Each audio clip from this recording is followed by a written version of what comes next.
Berhadapan dengan orang yang egois tidaklah mudah.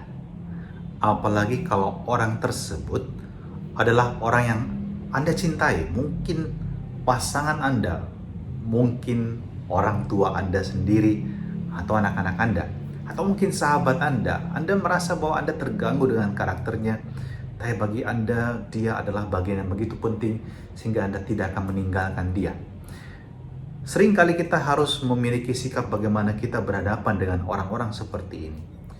Tentu, kalau kita berhadapan dengan orang yang egois, kita harus berusaha untuk tidak hanya berhenti dengan mengeluh.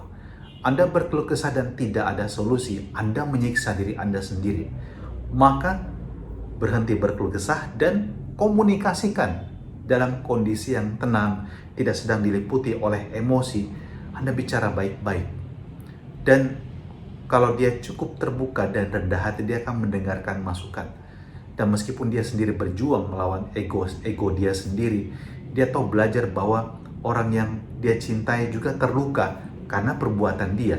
Daripada Anda berkeluh kesah, Anda hanya mengandaikan bahwa dia tahu, ya sekali lagi itu sekedar pengandaian. Sebab orang yang Anda cintai tersebut bukanlah orang yang sudah makan kemenyan. Artinya sakti mandraguna dan tahu semua apa yang Anda pikirkan dan Anda rasakan. Mereka bukan dukun. Dan yang kedua adalah komunikasi yang baik ini tentu dengan menahan juga emosi Anda.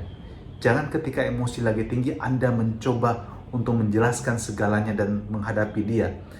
Dan tentu kita juga mesti memusatkan perhatian kita pada hal-hal yang positif yang kita temukan pada orang-orang yang memang menjadi bagian hidup kita, dan kita harus setiap hari bergumul dengan dia.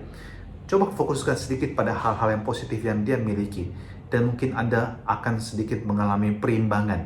Selain mungkin juga ada kekecewaan, Anda juga tetap bisa bersyukur bahwa Anda mendapatkan orang seperti ini dalam hidup Anda, punya sahabat seperti ini, meskipun tidak sempurna, dia tetap perhatian orangnya, dan seterusnya. Tetapi juga, kalau Anda mencapai batas kesabaran Anda dan Anda terus disakiti, jangan Anda juga membiarkan diri Anda dimanfaatkan. Anda harus juga memasang batas. Batas toleransi Anda. Ingat bahwa Anda itu bukan orang yang harus diperbudak. Anda harus belajar untuk mencintai diri Anda sendiri, dan ini penting. Self-love adalah sesuatu yang tak terpisahkan dari kita. Belajar menjadi pribadi yang rendah hati dimulai dengan menyadari bahwa orang lain di luar diri kita itu juga pribadi yang harus dihormati. Dan Yohanes Pembaptis yang digambarkan oleh Yesus dalam Injil hari ini adalah pribadi yang rendah hati. Dia tampil bukan untuk dirinya sendiri. Dia tahu bahwa dia datang untuk mempersiapkan jalan bagi kedatangan Sang Mesias. Dan meskipun dia adalah yang terbesar dari semua nabi yang ada, dia tetap juga yang terkecil dalam kerajaan surga. Yohanes Pembaptis juga menyadari itu. Bukan cuma apa yang dikatakan oleh Yesus benar, tapi dalam hidupnya sendiri Yohanes tahu dia bukan siapa-siapa. Membuka tali kasutnya pun, kata Yohanes, aku tidak pantas. Yohanes tahu siapa dia.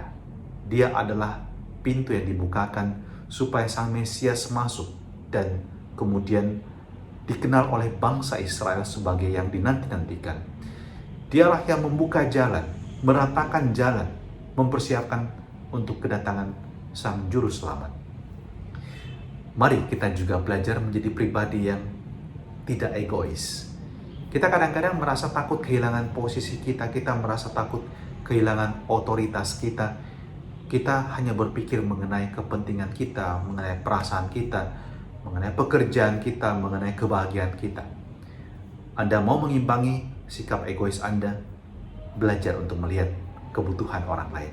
Belajar melihat kebutuhan pasangan Anda, belajar melihat kebutuhan anak didik Anda, belajar melihat kebutuhan orang tua, kebutuhan saudara-saudara, kebutuhan sahabat Anda. Dan Anda tahu, Anda menemukan Anda tidak hidup seorang diri dan hanya untuk diri sendiri. Anda hidup untuk kebaikan orang lain yang dipercayakan Tuhan pada Anda.